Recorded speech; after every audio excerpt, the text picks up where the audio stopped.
সুপ্রিয় বন্ধুগণ, আসসালামু আলাইকুম। দূরে কাছে দেশে অথবা দেশে বাইরে থেকে কলিজার বন্ধুরা ঠিক এই মুহূর্তে যেখান থেকে বাস্তব জীবনের গল্প শোনার জন্য আমার সাথে জয়েন করেছেন, আমি আপন। আর যে আপন জীবনের গল্পের 1006তম পর্বে আপনাকে বরাবরের মতো স্বাগতম জানাচ্ছি। বন্ধুগণ, আজ আমি আপনাকে শোনাবো গাইবান্ধার ছেলে মোহাম্মদ আতিকুর রহমানের জীবনের কলিজা কাঁপানো চরম কষ্টকর এক বাস্তব জীবন কাহিনী। প্রিয় বন্ধুগণ, আজকের গল্পের টাইটেলটি চোখের সামনে স্ত্রীর দর্শন করা দেখতে হলো এক হতভাগা স্বামীর। জীবনের গল্পের অনুষ্ঠানে অনেক গল্পে পাই, অনেক গল্পে রেকর্ড করে আপনাদেরকে শোনাই, কিন্তু কিছু কিছু গল্প হৃদয়ের এমন জায়গায় থেকে যায়, হৃদয়ের এমন জায়গায় দাগ কাটে, মনে হয় নিঃশ্বাস যতক্ষণ আছে এই গল্পগুলো ঠিক ততক্ষণে নিঃশ্বাসের সাথে সারা জীবন বেঁচে থাকবে। আতিকুরের জীবনের গল্পটা সত্যি তেমনই একটা গল্প। রংপুর, দিনাজপুরের মানুষগুলো যথেষ্ট সহজ সরল এবং ভালো মনের মানুষ হয়, সত্যিকার অর্থে আমি দেখেছি সারা বাংলাদেশের মধ্যে। এবং বিশেষ করে কুমিল্লা ডিস্ট্রিক্টে যখন ধান কাটার সময় হয়, ধান কাটার সময় তখন দেখি রংপুর, গাইবান্ধা, দিনাজপুরের মানুষরা এদিকে কাজ করতে আসে। যদিও তারা অনেক বেশি উন্নত। যেমন আমার এক বন্ধু আছে, ওর বাবা কয়েকশো কোটি টাকার মালিক, ওর বাড়ি হচ্ছে রংপুরে। তো সেখানে অনেক শিল্পপতিরা বসবাস করে, বাট সেখানকার কিছু গরিব মানুষ বা দিন মজুর যাদেরকে বলে, তারা কাজের সন্ধানে আমাদেরকে সাহায্য করার জন্য ধান কাটার সময় আমাদের এলাকাতে চলে আসে এবং আমাদেরকে সাহায্য সহযোগিতা করে। বিনিময়ে তারা কিছু অর্থ নিয়ে যায় দিন মজুর হিসাবে। তো আমি দেখলাম যে তারা সত্যি অনেক হৃদয়বান, যথেষ্ট ভালো মনের মানুষ হয় এবং সরল সহজও হয়ে থাকে। এই সরল সহজ এবং বোকা মানুষগুলোকে কিভাবে আমাদের এই সমাজের চালাক মানুষগুলো প্রতারিত করে, কিভাবে তাদেরকে প্রতারণা করে তাদের সর্বোচ্চ কেড়ে নেয়, তাদের ইজ্জত সম্মান কেড়ে নেয়। আজকে গাইবান্ধার ভাই আতিকুলের জীবনের গল্পটা শুনলে আপনার চোখের পানি চলে আসবে। কতটা হৃদয় বিদারক করুণ কাহিনী হতে পারে আপনি চিন্তাও করতে পারবেন না। তাই সবাইকে অনুরোধ করব, শুরু থেকে শেষ পর্যন্ত গাইবান্ধার ভাই আতিকুর রহমানের জীবনের বাস্তব গল্পটা আমার মুখ থেকে শুনবেন এবং গল্প শেষে আতিকুলকে ঠিক আপনার মতো করে একটা মন্তব্য কমেন্ট বক্সে লিখবেন। ধন্যবাদ সবাইকে। সুপ্রিয় বন্ধুগণ, আসসালামু আলাইকুম। আমার নাম মোহাম্মদ আতিকুর রহমান, আমার বাড়ি গাইবান্ধা। বন্ধুগণ, আমি আমার জীবনের গল্পটা শুরু করার শুরুতে আপনাদেরকে আমার পরিবারের বিষয়ে জানিয়ে রাখি। আমার পরিবারে আমি আছি, আমার বাবা আছে, মা আছে, এছাড়া রয়েছে আমার দাদি সহ আমার বড় 3টা বোন আর ছোট একটা বোন। আমরা টোটাল 4 বোন 1 ভাই। আমাদের পরিবারটা গাইবান্ধা শহর থেকে অনেক দূরে সবুজ শ্যামলাগড়া কোনো এক ছোট্ট মায়াবী গ্রামে এক নিম্ন মধ্যবিত্ত পরিবার। আমার বাবা পেশায় একজন কৃষক। আমাদের নিজেদের কোনো জমি না থাকলেও আমার বাবা মানুষের জমিতে খুব ভালোভাবে চাষাবাদ করে অনেক ভালো টাকায় উপার্জন করত। এবং আমার বাবা আমাদের অত্র এলাকাতে খুব নাম করা একজন কৃষকও ছিল। আমার বাবা ফসলি জমির দিকে তাকাই দিলে বলতে পারতো যে জমির কোন সময় কী ধরনের কীটনাশক, কী ধরনের সার ওষুধ লাগবে। এত পরিমাণের পারদর্শিক এবং খুবই ভালো মানের একজন কৃষক আমার বাবা ছিল, যে জন্য বিভিন্ন এলাকাতে যখন কৃষি কোনো অনুষ্ঠান হতো, সেখানে কৃষি কর্মকর্তারা আমার বাবাকে সাথে করে নিয়ে যেত। কেউ যখন কারো জমি ঠিকমতো হচ্ছে না বা ফসল ঠিকমতো হচ্ছে না, ফলন হচ্ছে না ভালো, এরকম পরিস্থিতি হলে আমার বাবাকে নিয়ে যেত এবং আমার বাবা সেটা দেখে যে কীটনাশক দিতে বলতো ওইটা দিলে পরেই ঠিকমতো আবারও ফসলে ফল দিতে শুরু হতো, খুব ভালো ফলন হতো। এইভাবে আমার বাবার দিন রাতগুলো কাটতে থাকে। ছোটোবেলা থেকে আমি আসলে খুব বেশি দূর পড়াশোনা করতে পারিনি, কারণ আমাদের এলাকাটা একটা অনুন্নত এলাকা ছিল, ভীষণ অনুন্নত এলাকা ছিল। আমাদের এলাকাতে তেমন কোনো স্কুল, কলেজ বা মাদ্রাসা কিছুই ছিল না, যার জন্য পাশের গ্রাম হয়ে অনেক দূরে এক খাল পার হয়ে আমাদেরকে স্কুলে যাওয়া লাগতো। এই জন্য ওই খালের পানিতে পড়ে এক বাচ্চা মারা গেছে। এই খবরের পর থেকে আমাদের এলাকাতে কিছু বাচ্চারা স্কুলে পড়াশোনা করতো, তারাও তখন স্কুলে পড়াশোনা বন্ধ করে দেয়। এভাবেই শৈশবগুলো আস্তে আস্তে আমার কাটতে কাটতে একটা পর্যায়ে আমার বড় বোনের বিয়ে হয়। আমার আব্বার সম্পূর্ণ তার অর্থায়নে আমার বড় বোনকে বিয়ে দেয় এবং আমার যে দ্বিতীয় বোনটা আছে, আমার তৃতীয় বোনটাকে আমার বাবা কোনো রকম বিয়ে দেয়। কিন্তু আমার 3 নম্বর যে বোনটা আছে, আমার তৃতীয় বোনকে বিয়ে দিতে গিয়ে আমার বাবার বুক একেবারে মাটিতে লেগে যায়। আমার বাবার কাছে আর তেমন কোনো টাকা পয়সা থাকে না। আমার বাবা সর্বোচ্চ মানুষের কাছ থেকে ঋণ করে একেবারে ঋণগ্রস্ত হয়ে আমার তৃতীয় বোনকে আমার বাবা বিয়ে দেয়। এরপরে আমাদের পারিবারিক অবস্থাটা একেবারে নিঃস্ব হয়ে যায়, এতটাই নিঃস্ব হয়ে যায় যে ঠিকমতো আমাদের আর চলাফেরা করাটাই হয় না। আমি সে পর্যন্ত কোনো কাজ করতাম না।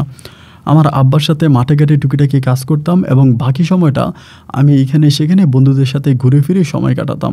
কিন্তু একটা পর্যায়ে আমার তৃতীয় বোনটাকে বিয়ে দেওয়ার পরে আমাদের পরিবারে প্রচণ্ড রকমের অভাব দেখা দেয় এবং এত পরিমাণের অভাব যে আমার বাবা যাদের কাছ থেকে ঋণের টাকা এনেছিল তারা আমার বাবাকে বারবার প্রেশার দিচ্ছিল ঋণের টাকা দেওয়ার জন্য।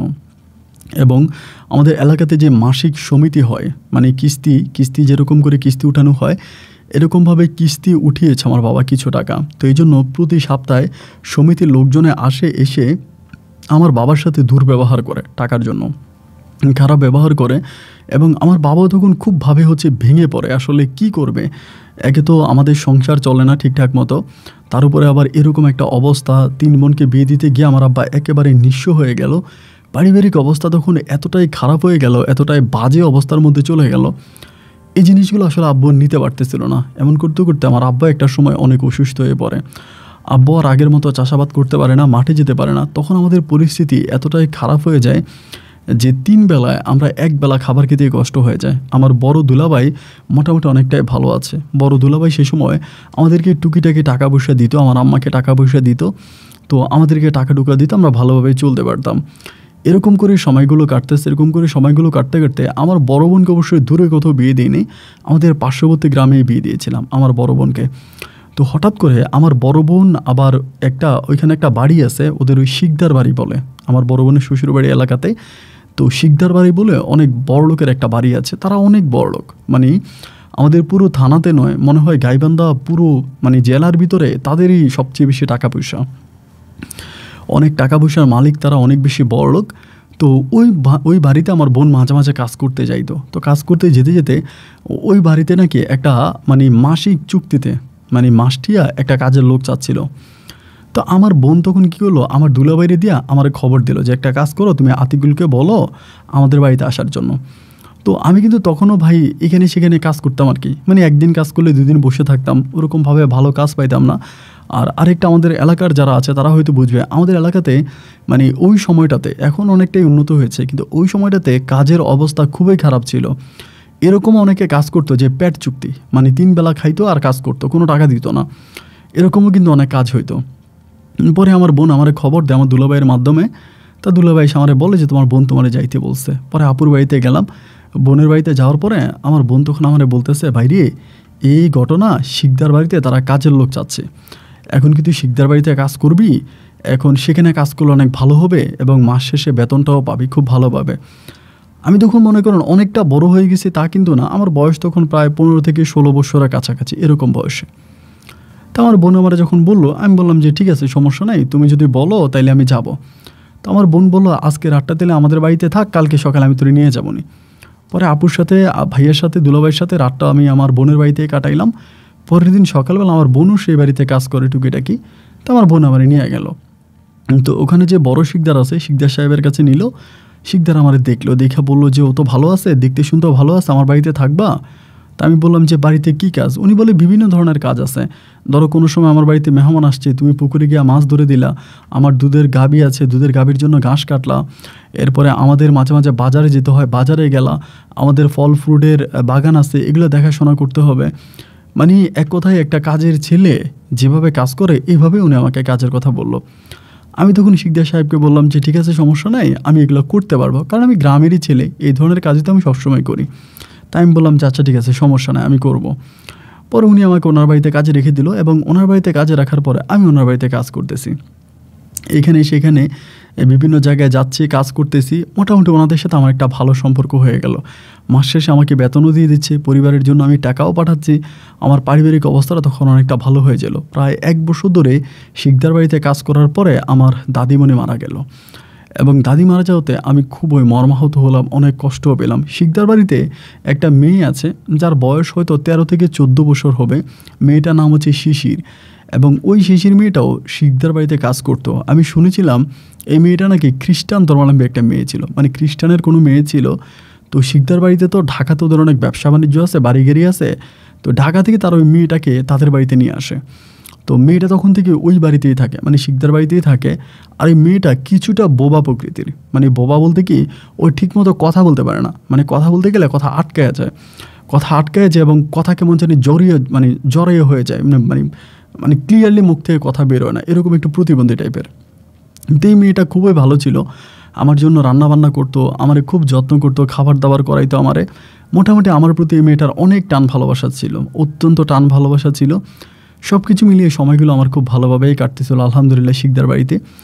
এরকম করতাম, আমার মা মাঝে মাঝে যাইতো, আমার বাবাও যাইতো, আমার বোন দুলাভাই সবাই শিকদার বাড়িতে যাইতো। তারাও আমাদেরকে অনেক আদর করতো, স্নেহ করতো, যত্ন করতো, ভালোবাসতো। ঈদে চাঁদে আমাদেরকে অনেক টাকা পয়সা দিত আমার বোনের জন্য। এরপরে আমার দুলাভাইয়ের জন্য, আমার যে ছোটো বোন আছে তার জন্য, আব্বার জন্য, আম্মুর জন্য অনেক টাকা পয়সা শিকদার বাড়ির লোকেরা দিত আমাদেরকে। এই নিয়ে তখন আমি চলতেছিলাম দীর্ঘ প্রায় অনেকগুলো বৎসর। আমি শিকদার বাড়িতে কাজ করি, প্রায় 7 বৎসরেরও বেশি সময় ধরে আমি শিকদার বাড়িতে কাজ করি। এবং ওই সময় আমি বড় শিকদার, ছোটো শিকদার, মেজো শিকদার মানে সবার সাথে আমার খুব ভালো একটা সম্পর্ক হয়ে যায়। মানে এতটাই মধুর সম্পর্ক হয়ে যায় যে তারা তাদের পারিবারিক বিষয়গুলো পর্যন্ত আমার সাথে শেয়ার করে, এবং কিছু থেকে কিছু হলে আমাকে ডেকে নেয়, আমার সাথে কথাবার্তা বলে। তাদের পরিবারে মানুষের মতো আমি একজন মানুষ হয়ে যাই। এইভাবে সময়গুলো কাটতে কাটতে বেশ কয়েকদিন পরে হঠাৎ করে দেখলাম যে শিকদার বাড়িতে কেমন জানি একটা অন্যরকম মানে আপনার সমস্যা দেখা দিল। কি একটা সমস্যা দেখা দিল, এবং সমস্যা দেখা দেওয়ার পরে মানে শিকদার বাড়ির মানুষরা খুব টেনশনে পড়ে গেল। মানে কি একটা বিষয় নিয়ে জানে তারা, পারিবারিক একটা বিষয়, তাদের পারিবারিক একটা বিষয় নিয়ে তারা খুব টেনশন, খুব ডিপ্রেশন, খুব চিন্তার মধ্যে পড়ে গেল। তাই আমি চিন্তা করলাম কী ব্যাপার, পারিবারিক কোনো একটা বিষয় নিয়ে তারা খুব টেনশনের মধ্যে আছে। তাই এরকম, বাট বিষয়টা কি ওটা কিন্তু বলে না। বাট ওই বাড়ির যে ছোটো শিকদার ছিল উনি বিয়ে করছে, ওনার ছেলে মেয়েও আছে প্রায় আমার সমবয়সী এরকম। তা ওনার সাথে সবাই খুব দুর্ব্যবহার করে, মানে ছোটো শিকদারের সাথে।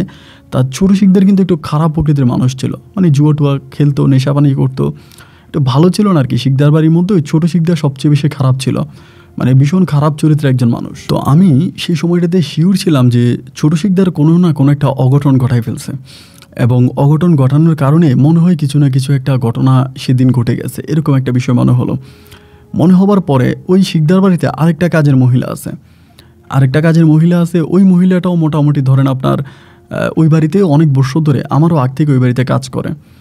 এর 2 দিন পরে আপনার দিনটা ছিল সোমবারে সকালবেলা আমি তখন মাঠে যাব, কাজ করব, মানে আমার গরুর জন্য, শিকদার বাড়ি যে গরু আছে 4টা গরু আছে, আমি গরুর জন্য মাঠ থেকে তাজা ঘাস কেটে নিয়ে আসবো। এই জন্য মাঠের দিকে যাচ্ছিলাম। বড় শিকদার তখন আমার ডাক দিল, আতিকুল এদিকে আসো। পরে আমি মাঠে না গিয়া বড় শিকদারের কাছে আসলাম। আসার পরে বলতেছে, পুষ্কুনিতে যাও, ডুব দাও, ডুব দেওয়া ভালো কাপড় চোপড় পরো, তোমার এক জায়গায় পাঠাবো। তো এটা বলার পরে আমি তখন পুষ্কুনিতে গেলাম, এবং পুষ্কুনিতে যাওয়ার পরে ডুব দিলাম, গোসল করলাম, এবং গোসল শেষ করে এসে রেডি হলাম, কাপড় চোপড় পরলাম। পরার পরে বড় শিকদার আমারে বলতেছে, ব্যান গাড়ি নিয়ে আসো তো, একটা ব্যান আনো। তো আমি তখন ব্যানের জন্য গেলাম। ওই সময় আমাদের এলাকাতে সবাই ব্যানেই চলাফেরা করতো, আপনার ওরকম রিক্সা ছিল না, এবং খুবই কম রিক্সা, সবাই ব্যান গাড়িতে চড়তো। তা আমি তখন ব্যান গাড়ি নিয়ে আসলাম। ব্যান গাড়ি আনার পরে, উঠানের মধ্যে আনার পরে দেখলাম যে ওই যে শিশির নামের মেয়েটা আছে, মেয়েটারে ব্যান গাড়ির মধ্যে উঠানো হচ্ছে। মেয়েটা মনে হয় অসুস্থ, মানে দেখে মনে হলো যে অসুস্থ, তারা কেউ মারছে এরকমটা মনে হলো, এবং তার শরীরের বিভিন্ন জায়গায় আঘাতের চিহ্ন।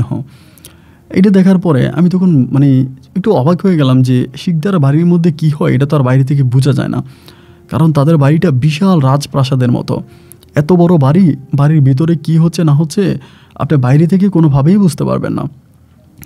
তো মেয়েটা তখন ব্যানগাড়ির মধ্যে উঠাইলো, এবং সেই খালা আর আমরা 3 জনে মিলে ব্যানগাড়ির কাছে যাচ্ছি। তো শিকদার সাহেব তখন আমার একটা চিঠি লিখে দিল, লিখে দিয়ে বললো, তুমি ওখানে গিয়ে অমুক ডাক্তারের হাতে চিঠিটা দিবা, এরপরে যদি প্রয়োজন হয় তোরা থাকবি, ডাক্তার যদি বলে তোরা থাকবি, আর যদি থাকতে না হয় তাহলে শিশিরকে ওখানে রেখে তোরা ওই ব্যানগাড়িতে আবার বাড়ি চলে আসবে। তাহলে আমি বুঝতে পারলাম না, শিশির তখন খুবই অসুস্থ, একটা কাঁথা পরায় আছে, এবং ওর পেটটা অনেক বড় দেখা যাচ্ছে, মানে কিছু আমি জানি না। পরে এরকম করতে করতে মেয়েটা তখন মানে বমি করতেছে, মানে প্রচণ্ড রকমের বমি করতেছে। তো বমি করতে করতে আমরা তখন ওই ক্লিনিকের মানে হসপিটালের সামনে গেলাম। সামনে যাওয়ার পরে মানে ও আর বমি ধরে রাখতে পারতেছে না, মানে প্রচণ্ড রকমের বমি করতেছে। এই সময় সাদা একটা গাড়িতে করে কিছু লোক, আপনার হয়তো ঢাকা থেকে আসছে বা এরকমটাই মনে হইলো, মানে সরকারি কোনো লোকজন আর কি, তারা বিষয়টা দেখলো যে শিশির এরকম করে বমি করতেছে, খুব খারাপ একটা অবস্থা। দেখার পরে তারা তখন কাছে আসছে, এবং আমি পরে বুঝলাম যে তারা হচ্ছে মানবতা কর্মী, তারা মানবতার কাজ করে এরকম, এবং ঢাকাতে তাদের বড় অফিসও নাকি আছে, তারা একটা মানব সংস্থার কর্মকর্তা। পরে তারা বলতেছে, কী হয়েছে মেয়েটার, এমন করে বলতেছে, যেহেতু ওর মুখে, গাড়ে বা বিভিন্ন জায়গায় মায়ের চিহ্ন দেখা যাচ্ছে। এটা দেখার পরে আমি তখন আর কোনো কিছু বললাম না বা কোনো কিছু বলতেছি না। পরে আমার বলে কী হয়েছে ওনার, আমি তখন মেয়েটাকে নিয়ে মানে শিশিরকে নিয়ে হসপিটালের ভিতরে ঢুকে যাব, মানে হসপিটালের ভিতরে ঢুকে ডাক্তারের কাছে শিশিরকে দিয়ে দিব, আমার দায়িত্ব শেষ, এরকমটা আমার মনে হলো। এখন শিশিরকে নিয়ে আমি যখন হসপিটালের ভিতরে ঢুকবো, ওই মানবতা কর্মীর লোকজন তখন আমাকে আটকাইলো এবং আটকায় বললো ওইখানে কিন্তু থানা আছে, মানে পাশেই থানা, আপনার এই পাশেরই থানা। এবং তারা দুজন লোক গিয়ে থানা থেকে পুলিশ ডেকে নিয়ে আসলো। ডেকে আনার পরেই শিশিরকে বললো যে মানে ডাক্তারের কাছে পাঠালো, এই যে আমার হাতে যে চিঠিটা আছে ওই চিঠি কিন্তু আমি আর কোনো কাউরে দিতে পারলাম না।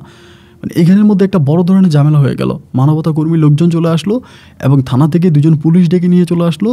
মুহূর্তের মধ্যে এই জায়গাটা তখন খুব মানে জনবহুল অবস্থায় হয়ে গেল এবং শিশিরের হাতে পায়ে বিভিন্ন জায়গায় মাইরের দাগ এবং ওর পেটটা অনেক বড় হয়ে আছে। এবং সেই মুহূর্তে আমি জানতে পারি, এর আগে কিন্তু আমি জানতাম না, ওই মুহূর্তে আমি জানতে পারি যে এই শিশিরের পেটে নাকি বাচ্চা আছে, মানে শিশির প্রেগনেন্ট, ওর পেটে বাচ্চা আছে, বাবু আছে।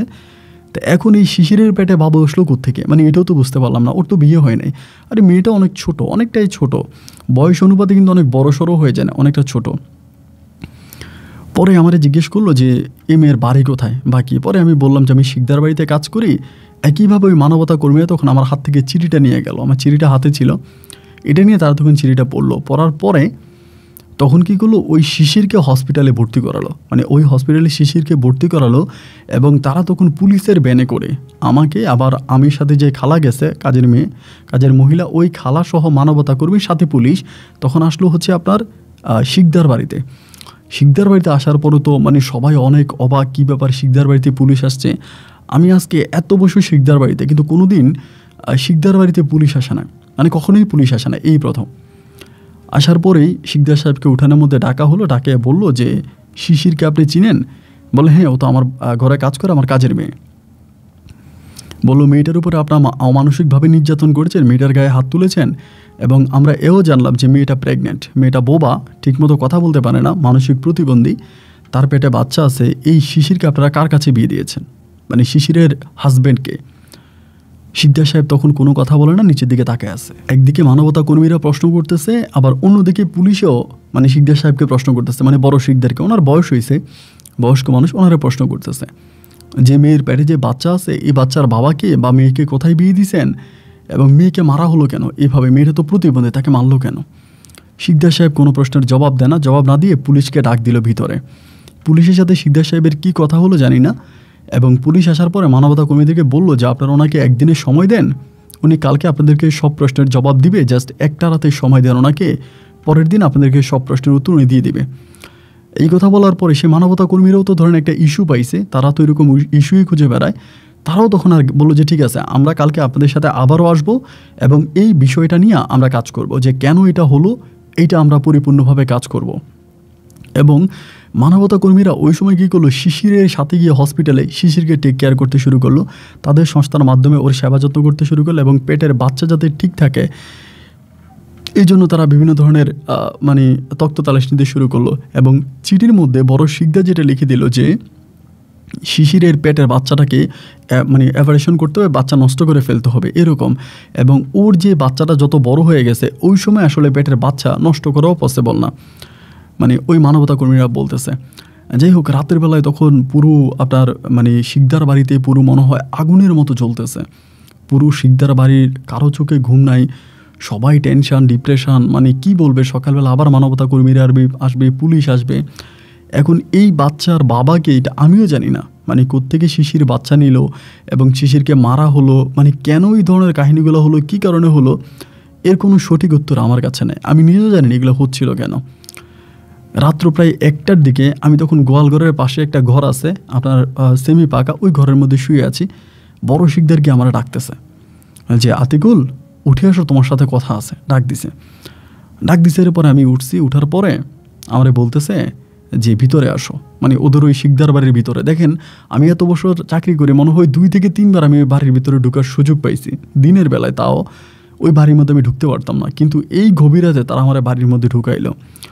এবং ঢুকানোর পরে দেখলাম যে তারা সবাই ওখানে গোল মিটিং করে বসে আছে, শিকদার বাড়ির সব মানুষরা, মানে ওই পরিবারের যারা আছে সবাই, মানে আপনার ভিতরে বৈঠকখানার মতো একটা জায়গা আছে, এখানে সবাই গোল মিটিং ধরে বসে আছে। বসে থাকার পরে আমি আরও অবাক হয়ে গেলাম যে ওই জায়গার মধ্যে আমার দুলাভাই আর আমার বোনও আছে। মানে আমার যে বোন আমাকে এখানে চাকরি দিছিল ওই বোনও আছে এবং আমার বোন জামাইও আছে। তো আমি তো অবাক হয়ে গেলাম, কিরে আমার বোন আর বোন জামাই এখানে আসলো কখন বা কোত্থেকে আসলো। পরে আমিও এখানে গিয়ে বসে আছি, কী হয় এখানকার পরিস্থিতি বুঝি। একটা সময় বড় শিকদার আমার বোনের ইশারা দিল, মানে আমার বড় বোনকে ইশারা দিল। ইশারা দেওয়ার পরে বড় বোন তখন আমারই নিয়ে একটু আড়ালে গেল, মানে শিকদার বাড়ির ভিতরেই একটা কোণার মধ্যে গিয়ে আমার বলতেছে যে আতিকুল, আপু তোর একটা কথা বলবো, তুই কথাটা শোন এবং চিন্তা ভাবনা করে দেখ, তোর যেটা ভালো লাগে তুই সেটাই কর, এবং এটা যদি তোর মনে চায় তুই কর, কিন্তু আমাদেরকে শিকদার সাহেব একটা প্রস্তাব দিয়েছে, ওই প্রস্তাবটা আমি তোরে জানাই। পরে আমি বললাম সমস্যা নাই, বলো কী এর প্রস্তাব, মানে কি বলছে। বলতেছে যে ছোট শিকদার এই শিশিরের সাথে অবৈধ সম্পর্কে লিপ্ত ছিল বেশ কয়েক মাস যাবৎ। এটা শিশিরও বুঝতে পারে না, কারণ মেয়েটা তো প্রতিবন্ধী, এত কিছু বুঝে না। তাই মেয়েটার পেটে বাচ্চা হয়ে যায়, এবং বাচ্চা হয়ে যাওয়ার পরেও মেয়েটা এটা কারো কাছে বলে নাই। এবং একটা পর্যায়ে শিকদার বাড়ির অন্য মহিলারা জিনিসটা খেয়াল করলো যে মেয়েটা অনেক ছোট, হঠাৎ পেটটা কেন তো বড় হয়ে গেল। তারা তখন ধারণা করলো যে ওর মেয়ের পেটে বাচ্চা আছে, এবং বাইরে থেকে কোনো না কোনোভাবে ডাক্তারে নিয়ে পরীক্ষা করা হলো যে মেয়ের পেটে বাচ্চা আছে, মানে ডাক্তারে বললো বাচ্চা আছে। এবং বাচ্চা থাকার পরে তারা ছোট শিকদারকে অনেক মারলো, মাঝে মাঝে ছোট শিকদার মেয়ে রুমে যেতে, এটা অনেকেই দেখছে। এবং একইভাবে মেয়েটার গায়েও হাত তুললো, ছোট শিকদারের বউ মেয়েটাকে মারলো যে তোর সাথে আমার জামাই এগুলো করতো, তুই বললি না কেন বা তুই নিষেধ করলি না কেন, ও তো কাজের মেয়ে, আর কী বলবে। তা আমি বললাম হ্যাঁ ভালো কথা, তো এখন কি আমারে ডাকলা কেন বা আমি কি করব। পরে আমার বোন বলতেছে, ছোট শিকদার বলতেছে, বড় শিকদার সবাই মিলে বলতেছে তুই শিশিরে বিয়ে কর, তুই শিশিরে বিয়ে কর, এবং শিশিরে বিয়ে করলে তারা তোর কিছু টাকা দিবে, মানে তোর ভবিষ্যৎ নিয়ে আর কোনো চিন্তা নাই, তোরা একটা ভালো অবস্থানে নিয়ে যাবে। এবং এটা তুই কর, এবং তুই শিশিরের গায়ে হাত তুলেছিস এটা তুই সকালবেলা পুলিশের কাছে বলবি। শিশিরের সাথে তোর বিয়ে হয়েছে এবং বিয়ে হবার পরে স্বামী স্ত্রী ঝগড়া করে তুই শিশিরে মারছিস, এটা তুই পুলিশের কাছে বলবি। তাই আমি তখন বললাম যে আমি যেটা পুলিশের কাছে বলবো, তা পুলিশ যদি আমাকে ধরে নিয়ে যায়, আমার বোনের আমি বলতেছি। আমার বোন তখন বলতেছে, আরে বোকা, তোর যদি পুলিশে ধরে নিয়ে যায় তা শিকদার সাহেব তোকে ছুটে নিয়ে আসবে, এটা তো তোর টেনশনের কিছু নাই। তোরে পুলিশ নিয়ে গেলেই শিকদার সাহেব আবার তোরে নিয়ে চলে আসবে, সমস্যা নাই। কিন্তু এখন তুই শিশিরকে বিয়ে করবি কিনা এটা তুই বল। তা আমার কিন্তু শিশিরে আগ থেকে অনেক ভালো লাগতো, মেয়েটা অনেক ভালো ছিল আর কি, ওর বাবা মায়ের তো কোনো ঠিক নেই, এবং এই শিকদার বাড়িতেও বড় হয়েছে, এখানেই অনেক বছর ধরে আছে। পরে আমি বললাম যে বোন, তা এখন যদি আমি মেয়েটারে বিয়ে না করি তাহলে কি হবে। আমার বোন বলতেছে তাহলে আর কি, শিকদার সাহেবের মান সম্মান সব চলে যাবে, এগুলো পেপার পত্রিকায় লেখালেখি হবে, টিভিতে আসবে, তাদেরকে আত্মহত্যা করে মরা লাগবে, এছাড়া তো আর কিছু না। তো বড় শিকদারকে কিন্তু আমার খুব ভালো লাগতো, মানে বড় শিকদার আমার অত্যন্ত কাছের একজন মানুষ ছিল, মানে উনি আমার সাথে খুব ভালো সম্পর্ক করে, মানে অনেক ভালো একটা সম্পর্ক ওনার সাথে, অনেক বছর ধরে এই বাড়িতে আসি না। পরে আমি আমার বোনেরে বললাম যে বোন, ওরা যদি আমার এই ত্যাগের কারণে তাদের যদি পরিবারটা ভালো হয়, বা তারা যদি মনে করে যে আমি যদি এই শিশিরকে বিয়ে করি সব কিছু ঠিক হয়ে যাবে, তাইলে আমি রাজি আছি, সমস্যা নাই, আমি ওরা বিয়ে করতে রাজি আছি। টাকা পয়সা দিলে দেখ, না দিলে নাই, এটা নিয়ে আমার কোনো অভিযোগ নেই। আমার বড় বোন বলল আচ্ছা ঠিক আছে। আবার আমার যে ছোটো বোন আছে ওই বিয়ের দায়িত্বও কিন্তু শিকদার সাহেব নিয়েছে।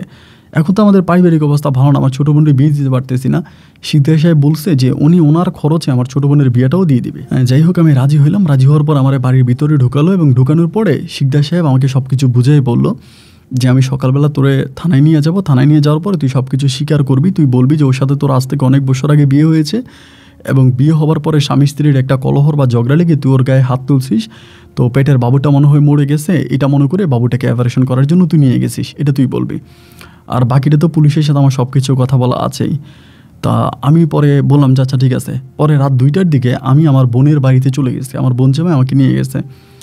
একদম সকাল পর্যন্ত আমার বোন আমারে বুঝায়, তুই ভেবে চিন্তে দেখ এটা করতেছিস, এটা ভালো হবে কি না, এটা ঠিক হবে কি না। আমি বললাম অবশ্যই ভালো হবে, ঠিক হবে, সমস্যা কী। আমার কারণে যদি শিকদার সাহেবের এত বড় একটা শিকদার পরিবার যদি সম্মান রক্ষা পায়, তাহলে বরাবর আমার কোনো সমস্যা নাই, আমি রাজি আছি। যাই হোক আলহামদুলিল্লাহ একটা সময় সকাল হয়ে গেল। সকাল হয়ে যাওয়ার পরে আমার বোন তখন আমাকে নিয়ে আবার শিকদার বাড়িতে আসলো। আসার পরে শিকদার তখন বললো যে তুই রেডি হ। আমি রেডি হয়ে নিলাম। আমাকে তখন থানাতে নিয়ে গেল, এবং থানাতে নিয়ে যাওয়ার পরে আমাকে সব কিছু বলার পর সেখান থেকে ওসি আমাকে অ্যারেস্ট করে ফেলে, আমাকে লকআপে ঢুকিয়ে দেয়। আমি লকআপে ঢুকে গেলাম। লকআপে ঢুকে যাওয়ার পরে এরপরে কী হলো আমি জানি না। ঠিক তার 2 দিন পরে আমাকে ওই লকআপ থেকেই বের করা না, মানে থানা থেকেই বের করা হয়, আমাকে কোর্টে চালান করে নাই। থানা থেকে আমি তখন বেরিয়ে আসি শিকদার বাড়িতে, এবং বেরিয়ে আসার পরে আমি দেখি যে মানে শিশিরের যে বাচ্চাটা ছিল ওই বাচ্চাটা নষ্ট করা হয়নি, এবং মানবতা কর্মীরা ওই হসপিটালে বলে গেছে যে বাচ্চাটা যাতে তক্ততালাশ নেওয়া হয় এবং কোনোভাবে যাতে বাচ্চাটাকে নষ্ট করা না হয়, মানে তারা বাচ্চার ফুল রেসপন্সিবিলিটি নিয়েছে যে বাচ্চা তারা দেখাশোনা করে রাখবে এবং বাচ্চা তারা ঠিক করবে। এরকম করে তারা ঢাকা থেকে খোঁজখবর নিত ক্লিনিকে যে বাচ্চার খোঁজখবর সব কিছু আছে কিনা। আমি তখন শিকদার বাড়িতে থাকতেছি এবং শিশিরের সাথেই কিন্তু থাকতেছি, এবং এই যে ঘটনাগুলো এগুলো কিন্তু শিশির নিজেও জানে। তো একটা পর্যায়ে মানে শিশিরের বাচ্চা যখন অনেকটাই বড় হয়ে যায় পেটের মধ্যে, প্রায় 2-1 মাসের ভিতরে বাচ্চা বেবি হয়ে যাবে, এরকম একটা অবস্থার ভিতরে শিকদার সাহেব তখন বলল যে একটা কাজ কর, তুই শিশিরকে নিয়ে তোদের বাড়িতে চলে যা, কারণ যেহেতু এটা শিকদারের মেয়ে, মানে শিকদারের বাচ্চা, ছোটো শিকদারের বাচ্চা, তাহলে এটা তো হলে আমাদের জন্য একটা সমস্যা, এটা তুই তোর বাড়িতে নিয়ে যা, এটা বললো। বলার পরে আমি তখন শিশিরকে নিয়ে আমার বাড়িতে আসছি, যে আমি আমার বউকে নিয়ে আমার বাড়িতে চলে আসছি। আমার আব্বা আম্মা আছে, আমার ছোটো বোন আছে। এরই মাঝে আরেকটা ঘটনা বলে রাখা ভালো, তার কিছুদিন পরে আমি জেল থেকে বেরিয়ে আসার কয়েকটা দিন পরে আমার ছোটো বোনকেই কিন্তু বিয়ে দিয়ে দেয়। মানে শিকদার সাহেব নিজে তার খরচে, মানে তার টাকা পয়সায় আমার ছোটো বোনকে বিয়ে দেয়। বাট আমাকে যে বলছিল কিছু টাকা পয়সা দিবে বা আমার ভবিষ্যৎটা উনি নিজের হাতে গড়ে দিবে, এরকম কোনো কিছু কিন্তু উনি আমার জন্য করে নাই, মানে ওরকম কোনো টাকা পয়সা উনি আমাকে দেয় নাই। তো জাস্ট আমাকে জেল থেকে বের করে আনছে। পরে শিশিরের বাচ্চা হবে এমন একটা অবস্থার ভিতরে আমি তখন শিশিরকে খুব যত্ন করতেছি, খুব টেক কেয়ার করতেছি। এরকম করতে করতে আমার বেবিটা হওয়ার 2 দিন আগে আমার বড় বোন আমাকে এসে বলতেছে, আতিকুল, বাচ্চা যেদিন হবে ওই দিন মানে থেকে একজন মহিলা আসবে, মানে ওই আপনার শিকদার বাড়ি থেকে একজন মহিলা আসবে এবং ওই মহিলাই বাচ্চা বের করবে, মানে ওই মহিলাই মানে আপনার আয়ার কাজ করবে আর কি, এটা আমাকে বললো। তো আমার ভিতর তখন এই জিনিসটা খুব লাড়া দিল যে মানে এত মানুষ থাকতে, আমাদের এলাকাতেও তো অনেক আয়া বুয়ারা আছে যারা বাচ্চা হওয়ার সময় ধরে বা বেবি হইতে সাহায্য করে, তা এরা থাকার পরেও কেন শিকদার বাড়ি থেকে একটা এক্সট্রা মহিলা আসবে, এসে আমার ওয়াইফের সাথে থাকবে, বাচ্চা হওয়া পর্যন্ত আমার ওয়াইফকে সহযোগিতা করবে। মানে এই কথাটা বা এই বিষয়টা তখন আমার মাথার ভিতরে একটু অন্যভাবে ঢুকে গেল যে ঘটনাটা কী, কেন শিকদার বাড়ি থেকে অন্য মানুষরা এসে আমার বউকে ধরবে বা বাচ্চা হবে। পরে আমি আমার বোনকে নিখুঁতভাবে জিজ্ঞেস করে বড় আপুকে, যে বড় আপু, তুমি আমার কাছে সত্যি করে বলো যে ঘটনাটা কী, কেন শিকদার বাড়ি থেকে মানুষ আসবে আমার বউয়ের বাচ্চা হওয়ার সময়, তারা কেন টেক কেয়ার করবে, মানে ঘটনাটা কি আমাকে বলো। আর বড় আপু তখন আমারে বলে যে ভাই রে, আসলে এই বাচ্চা যদি দুনিয়াতে জীবিত আসে এবং এই বাচ্চা যদি জীবিত জন্ম হয় তাহলে তো খুব সমস্যা হয়ে যাবে, কারণ এটা তো শিকদারের বাচ্চা, এবং এই জন্য তারা পরিকল্পনা করছে শিকদার বাড়ি থেকে একটা আয়া পাঠাবে, ওই আয়ার মাধ্যমে বেবিটা হবে এবং হওয়ার সময় বেবিটাকে তারা মেরে ফেলবে। যদিও বেবিটা জীবিত হয় তারা বাচ্চাটাকে মেরে ফেলবে, মানে শিকদার বাড়ির লোকেরা মানে আপনার ওই আয়াটা বাচ্চাটাকে মেরে ফেলবে, এই বলে আয়াটাকে আমার বউয়ের কাছে পাঠাবে। না, আমার কাছে তখন মনে হলো ভাই, এই যে বাচ্চা মানে একটা বেবি, এর তো কোনো অপরাধ নাই, এই বাচ্চাটা তো কোনো অন্যায় করে নাই, কোনো অপরাধ করে নাই, এই পৃথিবীতে আসতে চাচ্ছে এবং শিকদার অবৈধ সম্পর্ক করে মানে আপনার শিশিরের কাছ থেকে বাচ্চাটা মানে শিশিরের বেবিটা নিছে। এখানে তো মানে অপরাধ যদি থাকে তাহলে শিকদারের আছে, মানে ছোট শিকদারের অপরাধ আছে, কিন্তু বেবিটার তো কোনো অন্যায় নেই, এই বেবি তো কোনো অপরাধ করে নাই, তাহলে এই বাচ্চাটাকে কেন মেরে ফেলতে হবে।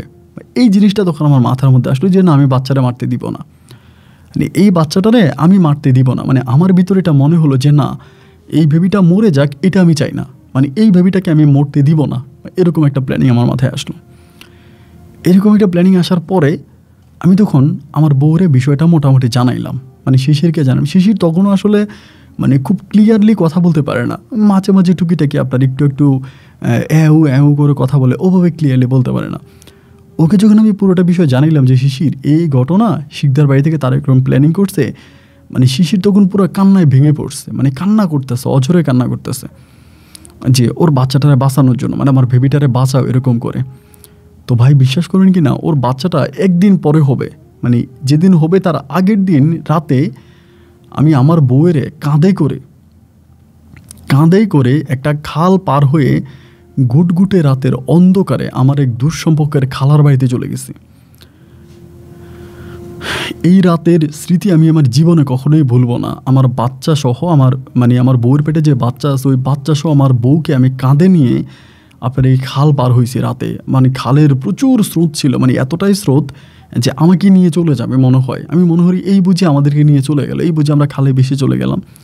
তারপরেও পানির সাথে এক অন্যরকম যুদ্ধ করে আমি খাল পার হই, এবং খাল পার হওয়ার পরে আমার এক দুঃসম্পর্কের খালার বাড়িতে গিয়ে উঠি। তো উঠার পরে খালা তো আমাকে দেখে অবাক। সকালবেলা খালারে বললাম যে খালা এই ঘটনা, আমি বাড়ি থেকে পালাই গেছি। তো ওই সময় তো আসলে আপনার ওই মোবাইল ফোন, ইন্টারনেট এগুলো ছিল না, এত কিছু অত লেটেস্ট জামানা না। এই জন্য শিকদার বাড়ির লোকেরাও তখন শুনতে পাইলো যে আমি চলে গেছি ওরে নিয়ে। ওরাও তখন ভাবে, মানে খুবভাবে উঠে পড়ে লাগলো যে কি হয়েছে, কেন চলে গেছি, মানে খুবভাবে তারা একটা ঝামেলা শুরু করছে। তো একবার যে আমি তখন কী করলাম, ওই বাড়িতে নেওয়ার পরের দিনে আমার ঘরে একটা পুত্র সন্তান হয়েছে, মানে শিশিরের ঘরে একটা ছেলে সন্তান হয়েছে। বাইরে ভাই ছেলেটাও দেখতে এত যে সুন্দর, মানে বলার মতো না, এমন কিউট একটা বাচ্চা হয়েছে। বাচ্চাটা হওয়ার পর আমি আল্লাহর কাছে শুকরিয়া যে আল্লাহ, এমন একটা বাচ্চা, এত সুন্দর একটা বাচ্চা, এই বাচ্চাটারে শিকদার পরিবার লোকেরা মারার জন্য আয়াকে ভাড়া করছে যে বাচ্চাটা মেরে ফেলবে। এই বাচ্চাটার তো কোনো অন্যায় নেই, বাচ্চাটা তো কোনো অপরাধ নেই, বাচ্চাটা তো নিষ্পাপ। এত নিষ্পাপ সুন্দর ফুটফুটে ফুলের মতো একটা বাচ্চা, এর কীভাবে একটা আয়া মেরে ফেলতো। মানে আমার ভিতরে তখন এই জিনিসগুলো জাগতেছে যে মানুষ কীভাবে এতটা খারাপ হতে পারে বা এতটা নিকৃষ্ট হতে পারে। আমরা মানুষ বলি সৃষ্টির শ্রেষ্ঠ জীব, তাহলে কি এই মানুষের বৈশিষ্ট্য, মানুষ কি এটা করতে পারে? এবার আস্তে আস্তে করে আমি খালার বাড়িতে আত্মগোপনে আছি, মানে লুকিয়ে আছি। ওইটা আমাদের গ্রাম থেকে বেশ দূরেই আছে মোটামুটি। গোপনে আমার এলাকার লোকের কাছে আমি তখন খবর নিতাম, মানে কী অবস্থা। খবরের একটা পর্যায়ে শুনতে পাইলাম যে শিকদার বাড়ির লোকেরা আমারে আর শিশিরে হারিকেন দিয়ে খুঁজতেছে, আমরা কোথায় গেছি, কোন জায়গায় গেছি, আমাদেরকে খোঁজাখুঁজি করতেছে, মানে বেহাল একটা অবস্থা। আমাদের বাড়িতে লোক পাঠাচ্ছে, কই গেলাম আমি আমার বউ নিয়ে কই চলে গেলাম, বাচ্চাটারে কী করলাম, মানে তাদের টেনশন হচ্ছে বাচ্চা। কারণ যেই বাচ্চা হয়েছে ওই বাচ্চা তো শিকদারের বাচ্চা, মানে ছোটো শিকদারের বাচ্চা। এখন বাচ্চারে আমি কি করি, বা এই বাচ্চা আমি কেন নিয়ে গেলাম, তারা বাচ্চাটাকে মেরে ফেলবে, এটা হচ্ছে তাদের প্ল্যানিং। মানে বাচ্চাটারে বাঁচতে দিবে না, বাচ্চা মরে গেলেই তো সব কিছু সমাধা হয়ে গেল। আমি দীর্ঘ প্রায় 1 বছর এই বাড়ি থেকে লুকে আছি, এবং 1 বছরে তারা যে কী পরিমাণের ঝামেলা আমার পরিবারে করছে। আমার ছোটো বোনদেরে যে জায়গায় বিয়ে দিছে ওইটা তো আপনার শিকদার সাহেব নিজে থাইকে আমার ছোটো বোনরে বিয়ে দিছে শিকদার সাহেবেরই এক কাজের লোকের কাছেই বলতে গেলে হয়। ওই লোকেরে দিয়া, ওই ব্যাটারে দিয়া পর্যন্ত আমার ছোটো বোনেরে মারতো, অলওয়েজে মারতো, যাতে আমি মেয়ে ফিরিয়ে দিই। এইভাবে 2 বছর কাটাই, 2 বছর আমার কাইটা যায়। এই 2 বছর আমি বাচ্চাটারে নিয়ে ওইখানে থাকি। আমার বাচ্চাটা এত সুন্দর হয় ভাই, আপনি না দেখলে বিশ্বাস করবেন না। তো একটা পর্যায়ে হলো কি, শিকদার সাহেব তখন কী করলো, এই 2 বছর পরে শিকদার সাহেব কার কাছে জানি খবর পেয়ে গেছে, কেমনে খবর পাইছি, আমি বাচ্চারা লালন পালন করতেছি, বাচ্চারা বড় করতেছি, এবং বাচ্চা যদি বড় হয় তাহলে আমি এটা নিয়ে শিকদার বাড়িতে ঢুকবো, এই বাচ্চা নিয়ে আমি শিকদার বাড়িতে ঢুকবো, বা শিকদার বাড়িতে আমি ঝামেলা করবো এই বাচ্চাকে নিয়ে। এইরকম একটা খবর শিকদার সাহেবের কানে আপনার তৃতীয় পক্ষ কে জানি বিষয়টা ঢুকাই দিল। এটা কিন্তু সত্যি না, এটা কিন্তু পুরাই মিথ্যা কথা। আমি কিন্তু কখনোই শিকদার সাহেবের বাড়িতে এই বাচ্চা নিয়ে যাইতাম না, এবং আমার এরকম কোনো প্ল্যানিংই ছিল না যে আমি আমার বেবি নিয়ে কখনো শিকদার সাহেবের বাড়িতে যাব। বাচ্চা হয়েছে আল্লাহর তরফ থেকে, ও কম বয়সী একটা মানুষ, বোবা টোবা একটা মানুষ, একটা বাচ্চা হয়েছে, ভালোই বাচ্চাটার দিকে আমি তাকাই আছি।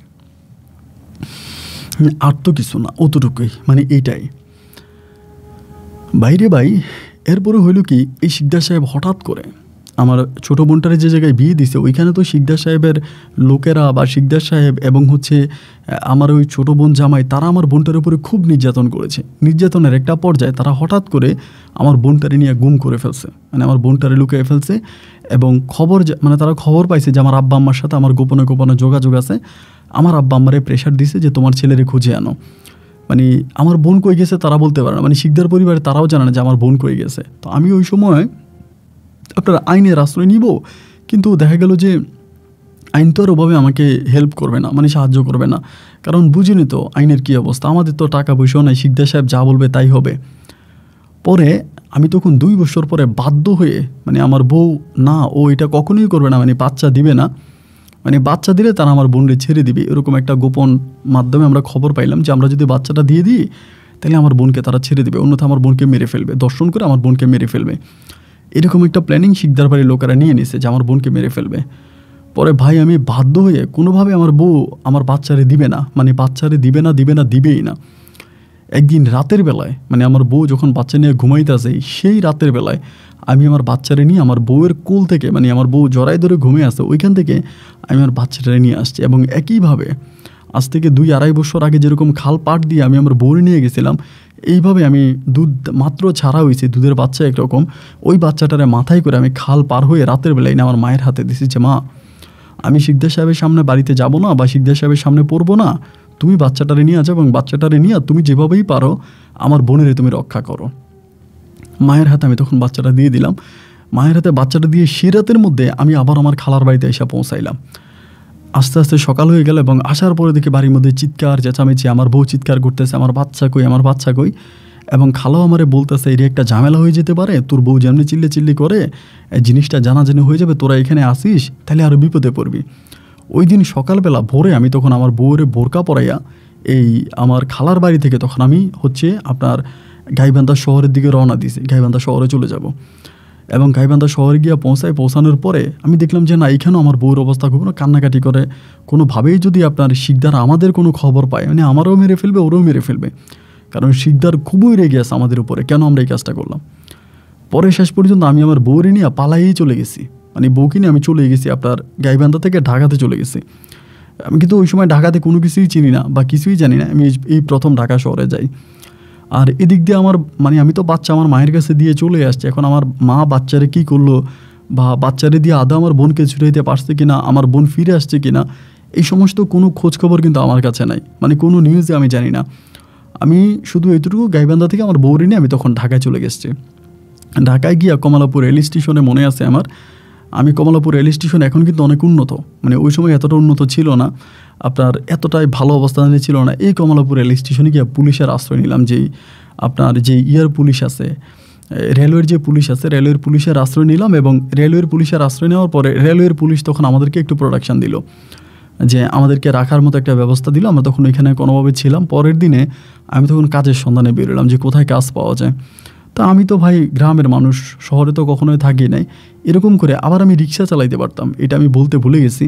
আমি আবার গ্রামে রিক্সা চালাইতাম, মানে টুকিটাকি ধরেন আপনার ওই যে ব্যানগাড়ি আছে না, ব্যানগাড়ি চালাইতাম, আবার ব্যানগাড়ি দিয়ে আপনার মালামাল আনতাম। অনেক সময় দেখা যায় অনেক দূরে আপনার ঘাস কাটছি, এই ঘাস আমি আবার ব্যানগাড়িতে উঠে বাড়িতে আপনার শিকদার বাড়িতে ব্যানগাড়ি ছিল, তো ব্যানগাড়ি দিয়ে আমি আবার ওই ঘাস নিয়ে আসতাম। তো এই জন্য আমি ব্যানগাড়িটা চালাইতে পারি। পরে ওখানে একটা ড্রাইভারের সাথে আমার পরিচয় হলো, মানে উনি রিক্সা চালান। ওনারে বললাম যে ভাই এই ঘটনা, অসুস্থ বউ নিয়ে আসছি, আমার যদি একটা কাজের ব্যবস্থা করতেন বা কোনো একটা কাজের সন্ধান দিতেন, আমি রিক্সা চালাইতে পারি। তো লোকটা খুবই ভালো ছিল, বাবুল ভাই ছিল ওনার নাম। উনি আমার তখন, ওনার বাড়িও রংপুরে ছিল। তা গাইবান্ধার মানুষ বলার পরে তখন ওনার বাসায় নিয়ে গেছে, আমি আমার বউরে নিয়ে গেছি। আমার বউ কিন্তু তখন খুব অসুস্থ, মানে কান্নাকাটি করতে করতে অজ্ঞান হয়ে গেছে। পরে বাবুল ভাইয়ের বউ খুবই ভালো মানুষ ছিলেন এবং ভাবি তখন আমার বউরে দেখাশোনা করলো এবং বললো যে সমস্যা নাই, তোমরা আমাদের বাসায় থাকো। আপাতত রাজধানী ঢাকায় যাওয়ার পর আমরা এরকম একটা আশ্রয় পাইছি, এটা আসলে পাওয়া যায় না এরকম, মানে অপরিচিত কেউ কাউরে ওই শহরে জায়গা দেয় না, মানে থাকতে দেয় না। আমার কাছে মনে হয় যে আমার শত কপালের ভাগ্য যে আলহামদুলিল্লাহ আমি এরকম একটা জায়গা, মানে বাবুল ভাইয়ের কাছে আমি এরকম একটা আশ্রয় পাইছি। এটার জন্য আমি আল্লাহর কাছে মানে আল্লাহর কাছে আমি শুকরিয়া জ্ঞাপন করি। পরে বাবুল ভাইয়ের সাথে থাকতে থাকতে পরে তিনি আমার রিক্সার গ্যারেজ থেকে একটা রিক্সা নিয়ে দিল, মানে ওনার আন্ডারে, ওনার রেপারে আমি তখন একটা রিক্সা পেলাম। এই প্রথম আমি রিক্সার প্যাডেলে পা রাখি ঢাকা শহরে। তা আমি রিক্সা চালাইতেছি, রিক্সা চালাই এই গলি ওই গলি, বিভিন্ন গলিতে রিক্সা চালাই। রিক্সা চালাইতে চালাইতে আমি ঘরে এসে আমার বউরেও বুঝাই যে দেখো, কান্নাকাটি করে লাভ নাই, মন খারাপ করে লাভ নাই, যা হবার তা তো হয়েছেই, তুমি তো জানোই যে এটাই হয়তো আমাদের ভাগ্যে ছিল। এখন যদি তুমি তোমার বাচ্চাটারা রাখতা, আগে পরে বাচ্চাটা কিন্তু শিকদার বাড়ির লোকেরা নিয়ে যাইতো, তুমি তো তারা রাখতে পারতা না, কারণ তারা কিন্তু খুবই খারাপ, আগে পরে নিয়ে যেত। এরকম করতে করতে প্রায় আমি 3 মাসের মতো এখানে আপনার চাকরি করি। এবার চিঠিপত্রের মাধ্যমে এলাকাতে খবর নিয়ে জানতে পারছি যে শিকদার বাড়িতে আমার বাচ্চাটারে দিয়ে দেওয়ার পরে আমার বোনকে নাকি ছেড়ে দিছে, এই খবর আমি পাইছি। তো তারা বাচ্চাটারে কী করছে বা না করছে এগুলো কিন্তু আর আমি জানি না, মানে কোন জায়গায় বাচ্চারা রাখছে বা বাচ্চারা কী করছে এসব কিছু আমি জানি না। এভাবে আমি তখন ঢাকা শহরে রিক্সা চালাইতে চালাইতে আমার বউ তখন মানে মোটামুটি ভালো হয়ে গেছে, আগের মতোই ভালো, তো কাজ টাজ করতে পারে, দেখতে শুনতে আপনার শক্ত রক্ত আছে। পরেও হঠাৎ করে আমারে বললো তুমি রিক্সা চালাও, আমি ঘরে বসে থেকে আমার ভালো লাগে না, ভাবি আমার একটা কাজের সন্ধান দিছে, আমি একটা বাসায় কাজ পাইছি, ওই বাসায় কাজ করব, আমার বউ বলে। তা আমি বলি তুমি তো কথা বলতে পারো না, তোমার কথা আমার বুঝতেই কষ্ট হয়, এখন যেই বাড়িতে কাজ করবা ওই বাড়ির লোকেরা তোমার কথা না বুঝলে কি তোমার কাজে রাখবে? ও আমার বলে রাখবে, আমি গেছি, আমার দেখছি, আমার সাথে কথা হয়েছে, তারা আমার রাখার জন্য রাজি আছে। তা আমি বললাম কোন বাড়িতে কাজ করবা? ঢাকা শহরে বলে জায়গা, একবার গ্রামে কাজ করতে গিয়ে একটা বিপদে পড়লা, তা আমি দেখব। আমি ভাবিরে বললাম, ভাবি রাতের বেলা আমি সহ যাবো, আগে আমি ওই পরিবারটা দেখি, পরিবারটা কেমন, যদি ভালো হয় তাহলে আমি আমার বউরে দিব। পরে আমার বউরে রাইখা আমি আর ভাবি আর ওই আমার ভাই, রিক্সা ড্রাইভার ভাই বাবুল ভাই, ওনারে নিয়ে আমি ওই বাড়িতে গেলাম, ওই বাসায় গেলাম। যাওয়ার পরে দেখলাম যে একটা ডাক্তারের বাসা, ডাক্তারের অনেক বয়স হয়েছে, ইনি আছে এবং ওনার ওয়াইফ আছে, তারা দুইজনে আছে, তাদের ছেলে মেয়ে তারা হচ্ছে বিদেশে থাকে, আমেরিকায় থাকে, কানাডায় থাকে, তাদের সন্তানরা বিদেশে থাকে, এবং ওই বৃদ্ধ মহিলা এবং ওই বৃদ্ধ লোকটাকে আমার বউ দেখাশোনা করবে। তা এই জন্য আমার বউরে তারা নিতে যাচ্ছে। পরে আমি দেখলাম যে না, পরিবারটা ভালো, আমার বউর উপরে কোনো যৌন হয়রানিও হবে না, আমার বউ কোনো বিপদেও পড়বে না, তারা মানুষগুলোও ভালো মনে হলো, কথাবার্তা বলে আমি একটা পর্যায়ে আমার বউর অনুমতি দিলাম যে ঠিক আছে তাহলে তুমি এই বাসায় থাকতে পারো। আমার কাছে বাসাটা সেফ মনে হলো। তাই আমার বউ তখন ওই বাসায় থাকতেছে, তাও প্রায় আপনার 4-5 মাসের মতো ওই বাসায় থাকছে, কাজ করছে। 4-5 মাস পরে আমার বউ, আমিও মাঝে মাঝে ওই বাসায় গিয়ে থাকতাম। আমার বউ তখন আর এই বাসায় আসতো না, আমি রিক্সা চালাইতাম, এই বাসায় বাবুল ভাইয়ের পাশে একটা রুম ছিল, ওইটাতে আমি থাকতাম, মাঝে মাঝে আমার বউর কাছেও নিয়ে থাকতাম। আবার আমার বউ মাঝে মাঝে আমার এখানে বেড়াইতেও আসতো। এরই মাঝে কিন্তু আমার আর কোনো বাচ্চা কাচ্চা হচ্ছে না, মানে কেন বাচ্চা কাচ্চা হচ্ছে না এটা আমি জানি না, বা এই বিষয়ে আমি কোনো ওরে কোনো ডাক্তার দেখে না, বা আমিও কোনো চিকিৎসা নিই নাই, যে বাচ্চা কেন হচ্ছে না এটা একমাত্র আল্লাহই ভালো জানে। অ্যান্ড একটা পর্যায়ে আমি ভাবছিলাম যে বাচ্চা হইলে হয়তো আমার যে সন্তান আছে, আমার ওই আমার সন্তানের নাম রাখছিলাম আমি আসিফুর রহমান, আমার নামের সামনে আতিকুর রেখে আসিফুর রাখছিলাম। তাই আমি ভাবছিলাম যে আমার সন্তানটার ওই আমার বড় সন্তানটা আমার বউ আস্তে আস্তে ভুলে যাবে যদি আমার একটা সন্তানাদি হয়। তা আর সন্তানাদি হইল না, আমার বউ আর ওই বাচ্চারে বলতে পারলো না, বাচ্চার জন্য এখনও তার কান্নাকাটি। তো ওই বাসায় থাকতে থাকতে 7-8 মাস পরে, 6-7 মাস হবে এরকম, হঠাৎ করে আমার ওই বাসায় যিনি ডাক্তার ছিল তিনি বলতেছে তিনি আমার বউয়ের অপারেশন করবে। মানে তারা মেডিকেলের একটা বোর্ড বসেছে যে আমার বউকে দিয়ে তারা একটা ইন্টার্নিংয়ের মতো একটা বিষয় আছে, আমার বউকে পরীক্ষা করবে, আমার বউয়ের গলায় অস্ত্রোপচার করবে তারা প্রথমবারের মতো, যে এই রোগের শনাক্ত বা আমার বউয়ের গলার মধ্যে সমস্যা আছে, এটা তারা অস্ত্রোপচার করলে হয়তো আমার বউ কথা বলতে পারবে, এটা তারা মনে করলো। মনে করে আমারে বললো যে কোনো টাকা পয়সা দিতে হবে না, আমরা আমাদের হসপিটালের বোর্ডের মাধ্যমে তোমার বউয়ের এই গলাটা অপারেশন করতে চাই, এবং এই যে একটা আপনার সিনড্রোম বা একটা রোগ, এইটা আমাদের কাছে খুব ডিফারেন্ট মনে হলো, মানে আলাদা কোনো রোগ মনে হলো, এটা আমার ডাক্তার সাহেব বলতেছে। তা আমি তো ভাই মূর্খ সুরুক্ষ গ্রামের মানুষ, আমি তো আর এত কথা বুঝি না। তো আমি বললাম যে ঠিক আছে ডাক্তারবাবু, আপনি যদি মনে করেন অপারেশন করতে হবে তাহলে করেন, বলে 3 দিন তোমার বউরে তুমি নিয়ে যাও আমাদের বাসায়, রেখো না, তোমার ওইখানে নিয়ে যাও, 3 দিন তোমার সাথে থাকো, কারণ অপারেশনের পরে কী হয় না হয় তা তো বলা যায় না। তা 3 দিন ধরে তখন শিশির আমার সাথে থাকতেছে। তা আমি ওরে বলি যে তুমি যে অপারেশন করবা বা তুমি কি পারবা? ও আমারে বলে আমি পারবো, আমি অপারেশন করবো, আমি তোমাদের মতো নর্মালি কথা বলতে চাই, আমার কথা জড়াইতো হয়, এটা আমার ভালো লাগে না, এরকমভাবে বললো। আমার আচ্ছা ঠিক আছে সমস্যা নেই। তো 3 দিন পরে ওকে অপারেশন থিয়েটারে নিয়ে গেল, আমি স্বামী হিসাবে বনসই দিলাম যে তাকে আলহামদুলিল্লাহ আল্লাহ বাঁচাইলে বাঁচবে, নাহলে কী হবে এইটাকে। ওর অপারেশনও হলো এবং ওর জ্ঞানও ফিরে আসলো, মোটামুটি সবই ঠিক হলো। কিন্তু ওই যে কথা যেও আগের মতো বলতে পারতো না, ওইটাই রয়ে গেল, মানে কোনো পরিবর্তন হলো না। একটা অপারেশন হওয়ার পরে তো মোটামুটি একটা পরিবর্তন হয়, ওই পরিবর্তনটা কিন্তু আর আসলো না, মানে টোটালি পরিবর্তনটা হলো না। ওর উপরে ওর গলাতে শুধু অস্ত্রোপচারটা করা হলো, তাই ওর কোনো চিকিৎসার কোনো উন্নতিও হলো না, ও আর ঠিক হলো না, ওভাবেই রয়ে গেল।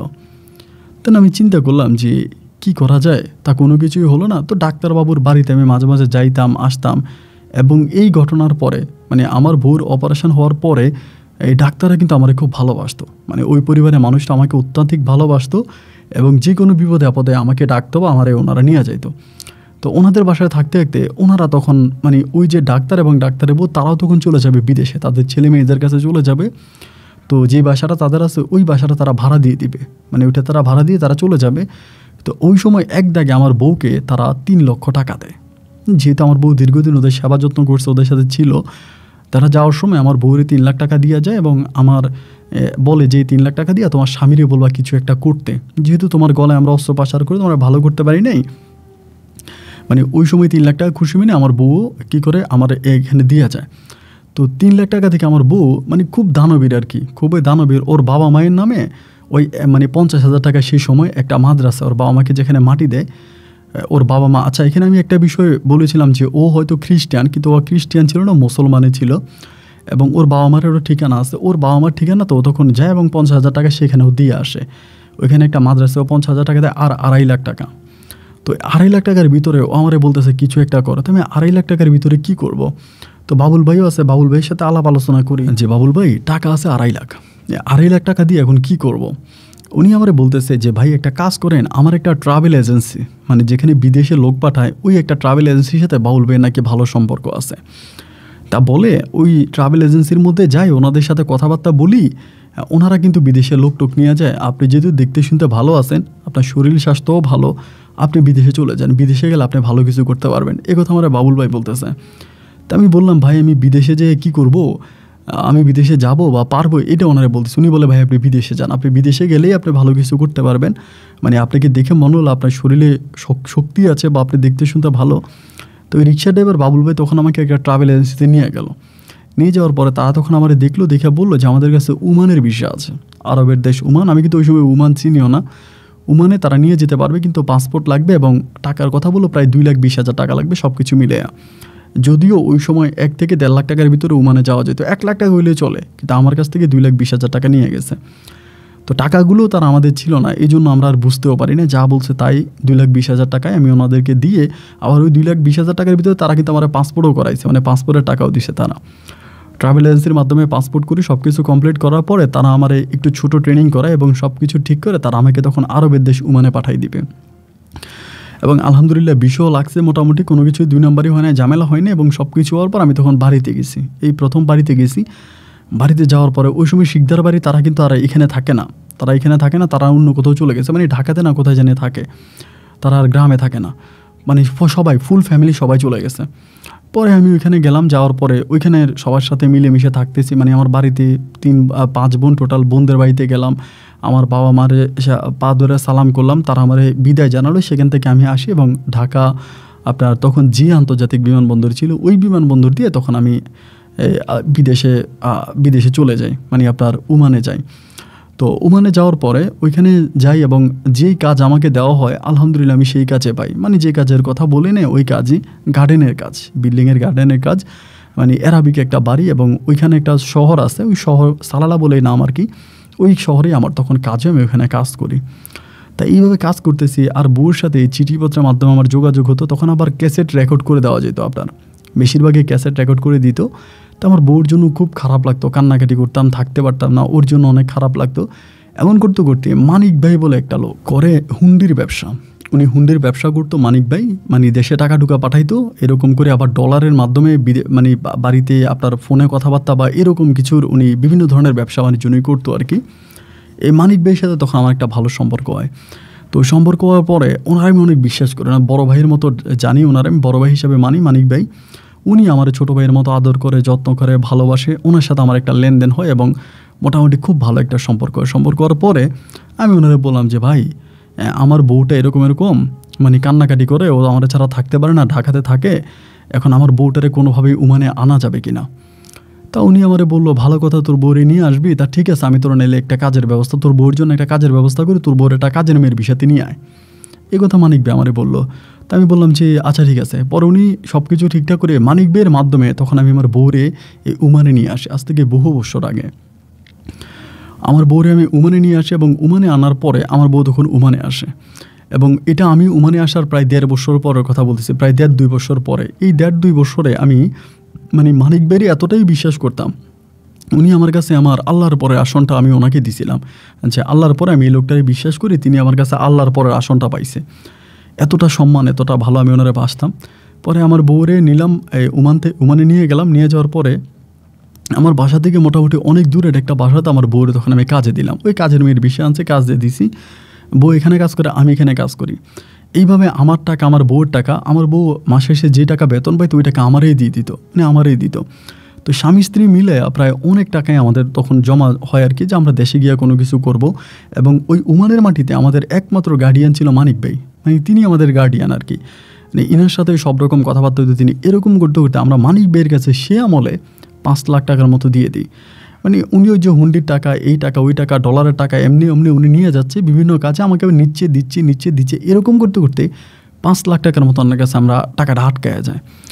এবং 5 লাখ টাকায় উনি আর তখন আমার 5 লাখ টাকা দেয় না, মানে টাকাটা ঘুরেইতেছে, দিচ্ছি এরকম করে ঘুরেইতেছে।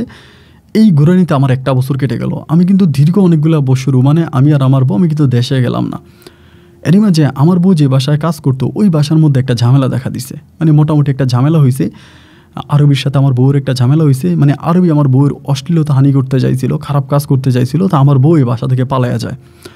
আরবির ওই বাসা থেকে পালায় আমার বাসায় চলে আসে। আমি তখন আমার বউরে, যে আমি যে বাসায় থাকতাম ওই বাসায় আমার বউরে আমি গোপনে লুকিয়ে রাখি, মানে ওই বাসার মধ্যে গোপনে লুকিয়ে রাখি। এটা কিন্তু অন্যায়। আমার বউ হইলে সে বাংলাদেশে, এখানে কিন্তু না, আরেকজনের কাজের মহিলা আমি এই না আমার ঘরে লুকিয়ে রাখছি, এটা কিন্তু একটা মহা অন্যায়। ধরা খাইলে কিন্তু আমার অনেক বছর জেল হয়ে যাবে। তো ওই সময় মানিক ভাই সাহায্য নেন যে মানিক ভাই কী করা যায়, আমি তো এরকম একটা বিপদে পড়ছি, আমি তো ভাই বুঝতে পারতেছি না কী করব। পরে মানিক ভাই আমারে বলে, আমার কিন্তু ওই সময় আমার আরবিটাও খারাপ, আমি যে আরবির আন্ডারে কাজ করতাম সেও লাস্টের দিকে অনেক খারাপ হয়ে গেছে। আমার পাসপোর্ট দেয় না, আমাকে দেশে যাইতে দেয় না, 4 মাস কাজ করলে 1 মাসের বেতন দেয়। এখন কিন্তু আরব দেশ অনেক ইজি হয়ে গেছে, ওই সময়টাতে এতটা ইজি ছিল না। এবং গলা কাটা ভিসা ছিল, বেশিরভাগ লোকে গলা কাটা ভিসা আসতো, মানে খুব ঝামেলা ছিল আর কি। এখানে বেতনও দেয় না, পাসপোর্টও দেয় না, বেতনও দেয় না, পাসপোর্টও দেয় না। পরে মানিক বেড়ে বললাম যে ভাই আপনিও আমার টাকাটা দেন না, ওই আমার বেতনও দেয় না, পাসপোর্টও দেয় না, আমার বউ আমার উপরে আছে, মানে আমি একটা আপনার মহা বিপদের মধ্যে ওই সময় পড়ে গেলাম। তো ওইসবের ভিতরে মানিক ভাই হঠাৎ করে আমারে বলতেছে, আমার কাছে একটা লাইন আছে, এই লাইনটা কি তুই কাজে লাগাবি, এই লাইনটা কাজে লাগালে তুই অনেক টাকার মালিক হয়ে যেতে পারবি। ওই সময় তাই আমি বললাম যে ভাই কিসের লাইন, বলে তুই তো তোর কাছ থেকে তো আমি টাকাটা নিলাম, টাকাটা তো আমি তোর দিতে পারতেছি না, একসাথে হয় না, টাকাটা দিইও না, তুই একটা কাজ তোর বউরই নিয়ে তুই ইটালি চলে যা। তো মানিক ভাই আমারে বলে, তা আমি বললাম ভাই এটা কি বলেন, আমার বউরই নিয়ে আমি ইটালি চলে যাব, এটা কীভাবে? বলে আমাদের এখান থেকে তোরে মাছের ট্রলারে উঠাই দিব, ওই যে মাছ ধরার যে ট্রলার আছে না, আমার বলে মাছ ধরার ট্রলারে তোরে উঠাই দিব, তুই মাছ ধরার ট্রলারে তোর বউরই নিয়ে উঠে যাবে, একদম ইটালি গেলে তোরে নামাই দিব। তা আমার কাছে যে টাকা পাইবি ওই টাকা দিয়ে আমি তোরা কাজটা করাই দিব, তুই আমার আর এক্সট্রা টাকাটুকু দেওয়ার দরকার নাই। আমি বললাম এটা কীভাবে, এটা কি মানে পারা যায় নাকি, সম্ভব নাকি? উনি আমার বলে বিভিন্ন দেশেই তো এটা লঞ্চে মানুষ যায়, মালামাল যায়, তা লঞ্চে করে তোরা একটা লঞ্চে উঠাই দিব, ওই লঞ্চে তারা মাছও ধরবে বা তাদের অনেক মালামালা আছে, ওই লঞ্চে করে তুই আরও ফ্যামিলি আরও অনেক লোকজনরা যাবে, ওদের সাথে তুই চলে যাবি, তোরে একদম ইতালি নিয়ে যাবে, ইতালি গিয়ে তোরা নামাই দিবি। এই কথা আমার উনি বললো। বাইরে ভাই আমি ওনার কথা তখন বিশ্বাস করলাম, কারণ ওনার তো আমি প্রচুর বিশ্বাস করতাম। বিশ্বাস করে বললো, উনি আমার বলে তোরা দুইজনে যাইতে অনেক টাকা লাগবে, প্রায় 7-8 লাখ টাকার মতো লাগবে, তা এত টাকা তো তুই আর দিতে পারবি না, যে 5 লাখ টাকায় তুই কাইটা দে, আমার মাফ করে দে, ওই টাকার মধ্যে আমি তোরা পাঠিয়ে দিব। বরিশালের ওই মানিক ভাইয়ের এই কথা শোনার পরে আমি তখন আমার বউরের বিষয়টা জানাইলাম যে বউরে এই ঘটনা, বরিশালের এক লোক আছে মানিক ভাই বলে, তিনি তো তুমি চিনো, এখন তিনি এটা বলতেছে, তুমি কি বলো? আমার বউ তখন আমার কথা লাভ দিয়ে উঠলো যে হ্যাঁ আমি যাবো, আমরা এই দেশে থাকবো না, এই দেশে অনেক কষ্ট ঝামেলা, আমরা ইতালি চলে যাব, ওইখানে গিয়ে আমরা থাকবো। পরে মানিক ভাই আমাদেরকে সব কিছু শিখাই দিল ভাই। একদিন ওনার কথা মতোই তখন আমরা রওনা দিলাম। আবার ওনারা আরও 50,000 টাকা আমি দিয়ে গেছি। আমার বউর কাছে প্রায় 3 লাখ 3.5 লাখ টাকা ছিল। ওই 3.5 লাখ টাকা থেকে 50,000 টাকা আমরা আবার দিয়ে দিছি যে ভাই এটাও আপনি রাখেন, যাতে আমাদের রাস্তাঘাটে কোনো সমস্যা না, ভালোভাবে যেতে পারি। পরে আমাদেরকে একদম উত্তপ্ত সাগর পাড়ি মানে আপনার সাগর পাড়ি নিয়ে একদিন ফজরের আগ মুহূর্তে আমাদেরকে মাছের ট্রলার না কিসের ট্রলার জানি না, একটা ট্রলারে উঠাই দিল। ওইখানে আমরা আছি, আরও অনেক বাঙালি লোকজন আছে, আবার অনেক মহিলাও আছে, অনেক বাঙালি মহিলাও আছে, এবং আপনার ইথিওপিয়ান মহিলা আছে, এবং বিভিন্ন ধরনের আপনার যেই আপনার বিভিন্ন দেশের মহিলারা আছে, ওই যে কালো কিছু মহিলা হয় নিগ্রো টাইপের, ওই মহিলাগুলোও আছে। পরে এখানে আর আমি আমার বউ উঠে গেলাম, মানে অনেকেই ছিল ওইখানে ওই ট্রলারে, তা সবাই মিলে তখন উঠলাম। উঠার পর আমাদেরকে কই চেনে নিয়ে গেছে, মানে কোন জায়গায় নিয়ে গেছে কইতে পারবো না। ওই জায়গায় নিয়ে যাওয়ার পরে অনেক দিন, আপনার 2 দিন পর ওইখানে নিয়ে গেছে। ওইখানে নাম আইলো, জানতে পারলো ওই জায়গার নাম নাকি ইরান, মানে বললো এটা ইরান। তো ইরানে নাম আইলো, ওইখানে আমাদেরকে একদিন এক রাত রাখলো। রাখার পরে আমাদের কাছে টাকা চাইলো, 50,000 করে বাংলাদেশি টাকায় দিতেও হবে, এটা চাইলো। পরে সেখান থেকে 50,000 টাকা আমি আবার, আমাদের কাছে টাকা ছিল মানে ওমানির রিয়েল হিসেবে 50,000 টাকা আমি তাদেরকে দিয়ে দিই। ওখানে বাঙালি লোকেরাও আছে দালালদের মধ্যে। তা 50,000 টাকা দিয়ে দিলে আমরা আবার এই ইরান থেকে পরে আবার উঠি। উঠার পরে আমাদেরকে আবার কোনো একটা দেশে জানি নিয়ে যায়, এবং সেই দেশে নিয়ে যাওয়ার পরে এবার আমাদের কাছে 2 লাখ টাকা চায়, মানে জনপ্রতি 2 লক্ষ টাকা দিতে হবে। ওই দেশটা আর আমি জানি না এটা কোন দেশ। তা আমাদের মানে স্বামী স্ত্রী মিলে আমাদের কাছে আসে আর টাকা 2 লাখ, বাংলাদেশি টাকায় 2 লাখ।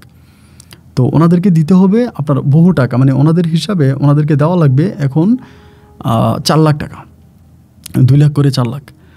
এই নাই, টাকা নাই। ভাইরে কী পরিমাণের অত্যাচার, মানে নারী পুরুষ সবাই মিলে অত্যাচার করতেছে। যাই হোক, 2 লাখ টাকার ভিতরে দফা রফা হলো আমাদের এখান থেকে আপনার 8 জনকে। আমরা কিন্তু টিমে অনেক লোক ছিলাম, তাদের মাঝে 8 জনকে তখন নিয়ে যাওয়ার জন্য রাজি হলো যে ঠিক আছে 8 জন নিয়ে যাবে। পরে 8 জনকে ট্রলারে উঠালো, 8 জনকে নিয়ে তখন তারা কী করলো, এই জায়গা থেকে লিবিয়াতে নিয়ে গেছে। এই লিবিয়াতে নিয়ে যাওয়ার পরে আমাদেরকে মানে একটা ঘরের মধ্যে বন্দি করলো, একটা ঘরের মধ্যে নিয়ে গেল, যে তারা বলতেছে গেম হলে আমাদেরকে এখান থেকে ছাড়বে। তো এক পাশে আমি মানে পুরুষ আছে এবং অন্য পাশে মহিলারা মানে একটাই আপনার বিল্ডিং, এক পাশে মহিলা এক পাশে পুরুষ, আবার মধ্যে আপনার গ্লাস আছে, গ্লাসের দিয়ে এই পাশে ওই পাশে দেখা যায়।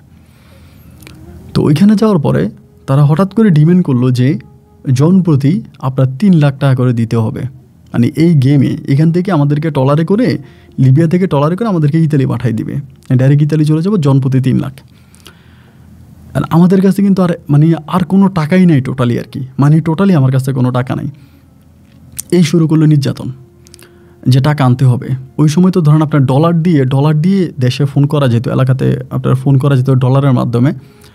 তা ওরকম অ্যাভেলেবেল মোবাইল ছিল না, মানে হাতে হাতে মোবাইল নেই, কিন্তু ডলার দিয়ে ফোন করা যায়।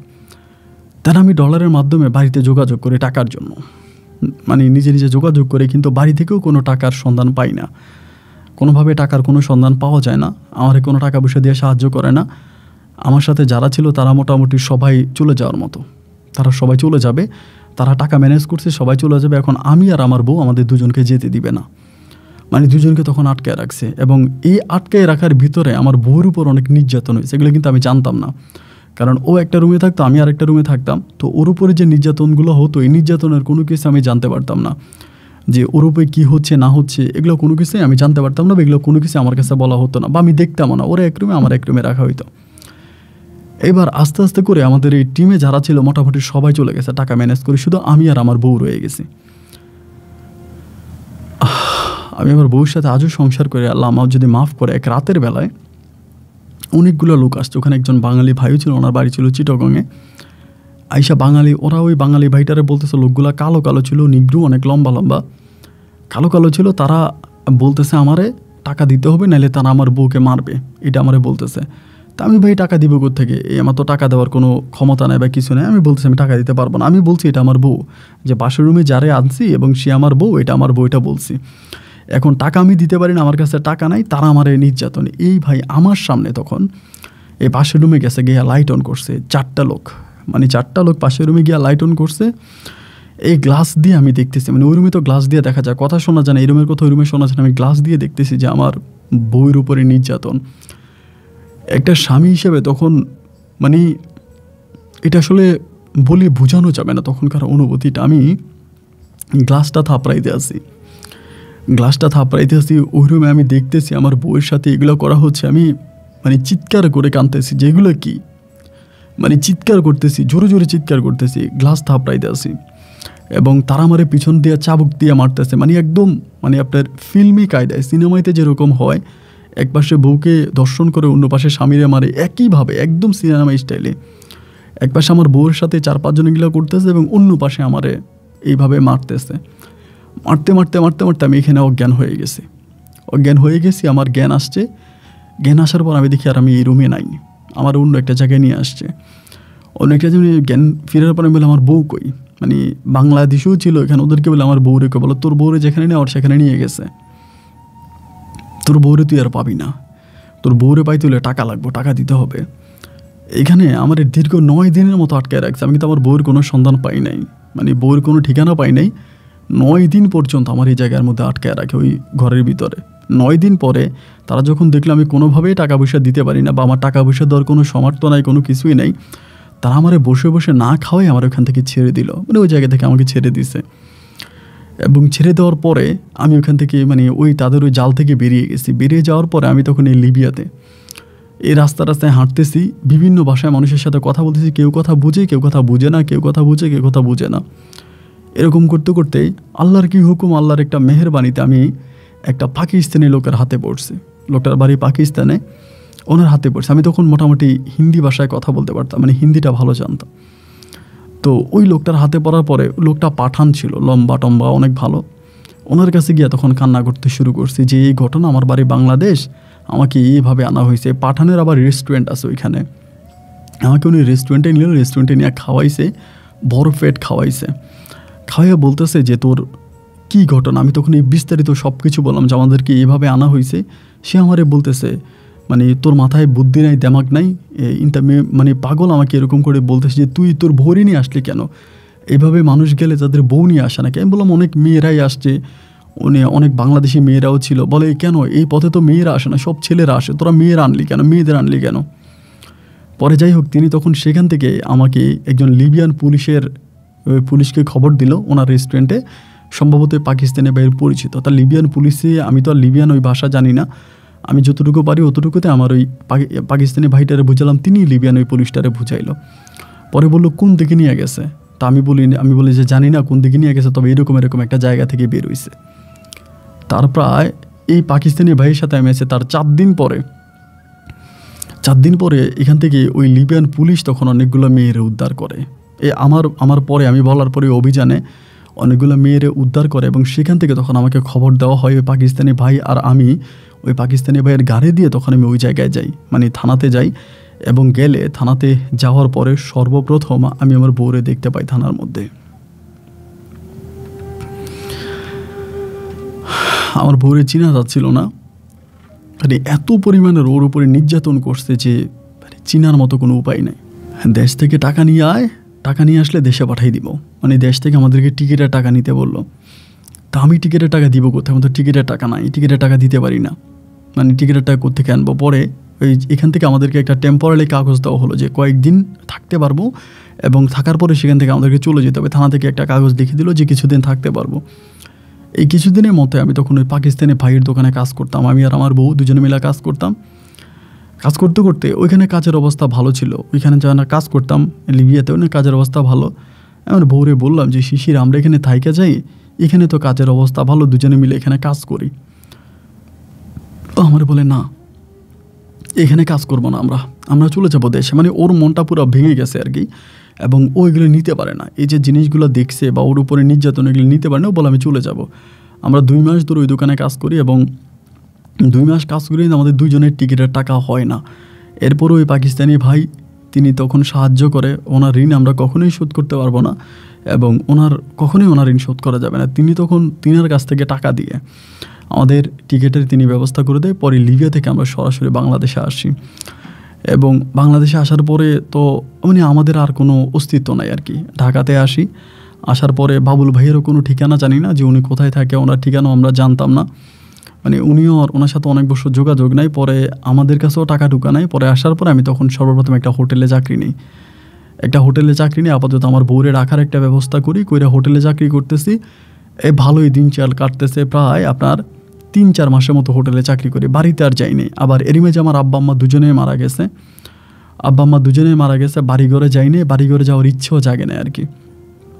পরে এই 3-4 মাস হোটেলে চাকরি করার পরে মানে হঠাৎ করে আব্বা আম্মার কবর দেখতে মন চাইছিল, যে তখন আমি তো বিদেশে ছিলাম, আমার আব্বা আম্মা মারা গেছে।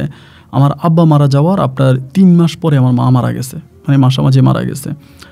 পরে আব্বা আম্মার কবর দেখার জন্য বাড়িতে গেছি প্রথম। তখন আমার ওই ছোটো বোনটা তার স্বামীকে নিয়ে আমার ওই বাপের ভিটায় থাকে আর কি, আমার আব্বার ভিটার মধ্যে থাকে, আমাদের ভিটায় থাকে। পরে আব্বার কবর জিয়ারাত করলাম, করে আসলাম। আসার পরে মানে ভাল লাগতেছে না আর কি, হোটেলে কাজ কাম এগুলো ভাল লাগে না। বউরে বললাম যে আমি টুকিটাকি একটা ব্যবসা করব, মানে এই হোটেলের চাকরি আমার ভালো লাগে না, আমি করব না। তা আমি আমার বউ মিলে তখন আপনার বিভিন্ন ধরনের আচার, মানে ও বানাইতো, মানে আমি নিজে আচারের ইয়াটি আনতাম, এগুলো ও বানাইতো। তখন আচার বিক্রি করতে শুরু করলাম, আপনার বড় ডিসের মধ্যে বিভিন্ন তেঁতুলের আচার, চালিতার আচার, তারপরে হচ্ছে বিভিন্ন ধরনের বড়ই বা এরকম অনেক ধরনের আচারও বানাইতো ঘরে, আমি এগুলো বিক্রি করতাম।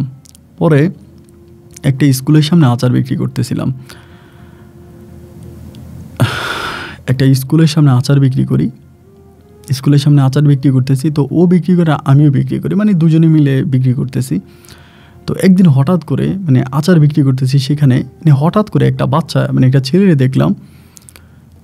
ছেলেটারে দেখার পরে আমার কাছে মানে কেমন জানি মনে হইলো যে এটা সম্ভবত মানে কেমন জানি, মানে এই ছেলের চেহারাটা আমার বউয়ের চেহারার সাথে অবিকল মিল, মানে মা সন্তানের চেহারা যেরকম হয় না, এরকম অবিকল আমার বউয়ের চেহারার মতো মিল। এবং এই বাচ্চাটা মানে কথা বলতে গেলে মানে কেমন জানি একটু মানে আটকায়া যায় মুখের মধ্যে, মানে একেবারে আমার বউ যেরকম কথা বলতে গেলে আটকায় যায় না, একেবারে আমার বউয়ের মতো কথা বলতে বলতে আটকায়া যায়।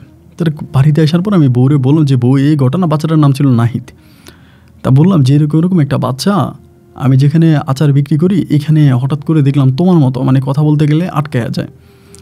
তা আমার বউ বলে তা কি বলো তুমি? আমি বললাম হ্যাঁ। তুমি বাচ্চাটারে দেখবা? বলে দেখবো। পরে আমি একদিন আমার বউরে নিয়ে গেলাম, একদম আমার বউর মতো অবিকল চেহারা বাচ্চাটার, মানে মনে হয় যেন মা সন্তান।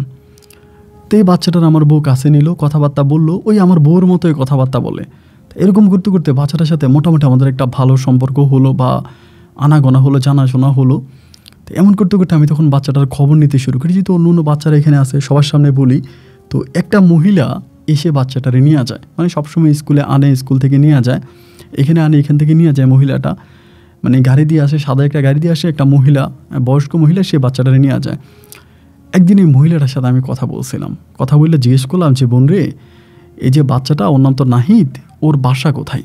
পরবর্তীতে আমার ছেলে, মহিলা বলে, কিন্তু মহিলার অনেক বয়স, মানে অনেক বয়স্ক মহিলা, ওনার ছেলে মনেই হয় না। পরে আমি বললাম যে, এবং মহিলার সাথে আমার ওই বাচ্চাটার চেহারার কোনো মিলও নাই। আমি বললাম না, ওই বাচ্চাটা আমার ওয়াইফের মতো, কথা বলতে বলতে আমার ওয়াইফের মতো আটকাইয়া যায়, আমার ওয়াইফের মতো চেহারা, হ্যাঁ এই জন্য আপনি জিজ্ঞেস করলাম। বলে আপনার বাড়ি কই? পরে আমি বললাম আমার বাড়ি গাইবান্ধা। বলে গাইবান্ধা? তাই আমি বললাম হ্যাঁ গাইবান্ধা। গাইবান্ধা কোন জায়গায়? আমি তখন ঠিকানা দিলাম। তারপরে মহিলা বলে ও আচ্ছা ঠিক আছে। এইটুকুই, মানে এইটুকুই আমি আমার বাচ্চাটারে দেখলাম, বাচ্চাটারে নিয়ে চলে গেছে মহিলা এই স্কুল থেকে। এরপরে আমি আর কোনো দিন এই বাচ্চারা এই স্কুলে আসতে দেখি নাই। তা বড় লোকের, অনেক বড় লোকের বাচ্চারা এখানে পড়াশোনা করতো, মানে কোন স্কুলের বাচ্চা বা কোন জায়গা থেকে আসছে বা কোন থেকে তো জানি না। এরপরে আমি আজকে প্রায় বহু বৎসর কেটে গেছে, অনেক বৎসর কেটে গেছে, এরপরে আমি আর একটাবার ওই বাচ্চাটার আর দেখি নাই।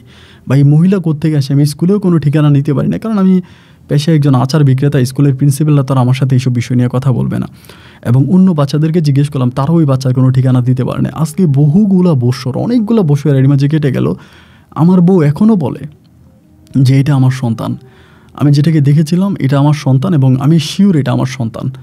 এবং এরই মাঝে সে তার, মানে তখন কিন্তু আবার ওই যে আপনার শিকদার বাড়ির লোকেরা কিন্তু তখন তারা সবাই আমেরিকাতে চলে গেছিলো, তারা কিন্তু তখন আর কেউ দেশে থাকে না, পুরো শিকদার বাড়ির ফুল বংশ তারা আমেরিকায় চলে গেছে, তারা ওইখানে থাকে, তাদের সাথেও কোনো যোগাযোগ হয় নাই। তো আমার মাও তো মরে গেল, মায়ের সাথেও যোগাযোগ করতে পারলাম না যে বাচ্চাটাকে আমার মা ওদেরকে কীভাবে দিল। শুধু আমার ছোটো বোনের মাধ্যমে, আমার যে ছোটো বোন আমাদের বাড়িতে থাকে, ওই বোনের মাধ্যমে জানতে পারছি তারা নাকি বাচ্চাটারে নিয়ে ঢাকায় চলে গেছিলো।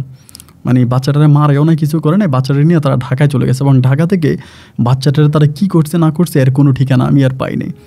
তো এখনও আমার বউ বলে যে যে বাচ্চাটারও দেখছিল নাহিদ নামের, ওই বাচ্চাটা ওর বাচ্চা, এটা বলে যে বাচ্চাটা আমার। এখনও ধরেন স্কুলের সামনে, বিভিন্ন স্কুলের সামনে গিয়ে আমার বউ দাঁড়াই থাকে, কলেজের সামনে দাঁড়াই থাকে, স্কুলের সামনে দাঁড়াই থাকে ওর বাচ্চারা দেখার জন্য। ওর মনে এখনও বিশ্বাস যে ওর বাচ্চারা হয়তো কোনো একটা সময় পাবে। যাই হোক, আমি আমরা বউ মিলে এখন মোটামুটি একটা বড় আচারের দোকান দিই ঢাকা শহরেই, আমরা আচার বিক্রি করি। এখনও আমরা ভালো আছি, আমাদের আর কোনো সন্তানাদি হয়নি, কিন্তু আমার বউ এখনও বলে যে আমার বাচ্চাটারে নাকি ও দেখছে, আমার বাচ্চা নাকি কোনো না কোনো একদিন ওর, মানে আমার সন্তান আরিফুল ইসলাম রে ও পাবে, এরকম একটা বিশেষ ওর মনে আছে। যাই হোক, আমি আমার বউ মিলে সবসময় গল্পগুলো শুনি, আপনার ভালো লাগে।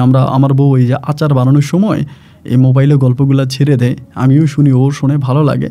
এবং এখান থেকে আপনারা আমরা গল্পগুলো বললাম। তো অনুরোধ থাকবে ভাই, যেহেতু আমরা এখন বয়স মোটামুটি আমাদের হয়েছে, আমার বউর একটা মান সম্মান আছে, এই জন্য আপনি গল্পের নাম ঠিকানাগুলো গোপন করে যদি পারেন গল্পটা প্রচার করেন। আমি আর আমার বউ আচার বানানোর ফাঁকে ফাঁকে আমাদের জীবনের কথাগুলো যদি শুনতে পাই আপনার মুখে, তাহলে খুশি হব। আমাদের ঠিকানাটা একটু গোপন করবেন, এটা আমাদের ফোন নাম্বার, আমরা ঢাকাতেই আছি। ভালো থাকবেন, আসসালামু আলাইকুম।